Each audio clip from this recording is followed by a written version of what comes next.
Hello বন্ধুরা, আমি অনু update with অনু চ্যানেলে তোমাদের স্বাগত। আমি চলে এসেছি উড়ান সিরিয়ালের আপডেট নিয়ে। উড়ান সিরিয়ালে দেখা যাচ্ছে যে মহারাজের বাবা মহারাজকে কথা দিতে বলে যাতে সে এই বাড়ি ছেড়ে গ্রামে না চলে যায়, তবে মহারাজ বলে এই কথাটা সে দিতে পারবে না। ঠিক সেই সময় মহারাজের ঠাম্মি ফিরে আসে, বলে গ্রামে যাবি কি, আমি তো তোর কাছে ফিরে এলাম তোর টানে, আমার কিছুতেই মন চাইলো না গ্রামে ফিরে যেতে, তাই তো ফিরে চলে এলাম। আর ঠাম্মিকে দেখে মহারাজ, পূজারিনী সবাই খুব খুশি। আর ঠাম্মি এসে এমন ইয়ার্কি শুরু করে দেয় যে বেশ সবার মুখে হাসি ফুটে ওঠে।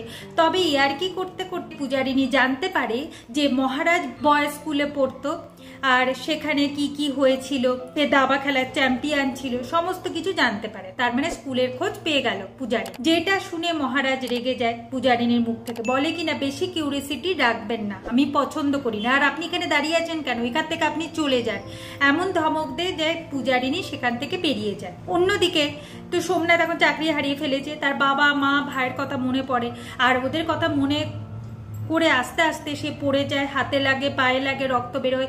প্রিয়াঙ্কা ছুটে আসে সোমনাথের কাছে সোমনাথের কি হয়েছে দেখতে, আর রক্ত দেখে সোমনাথ তো আবার অজ্ঞান হয়ে পড়ে। সোমনাথকে নিয়ে হসপিটালে যায়, সেখানে পায়ে ব্যান্ডেজ, হাতে ব্যান্ডেজ করা হয়। ডক্টর বলে একটা ছোট্ট সার্জারি করতে হবে, পাথরটাকে বের করতে হবে। আর এই কথা শুনে রক্ত দেখে তো সোমনাথ আবার অজ্ঞান হয়ে যাচ্ছিল। প্রিয়াঙ্কা সোমনাথকে সামলায় আর বলে বাড়ির লোকের ফোন নাম্বার দিতে, বাড়ির লোককে জানিয়ে দেবে। সোমনাথ বলে তার বাড়ির লোক নেই।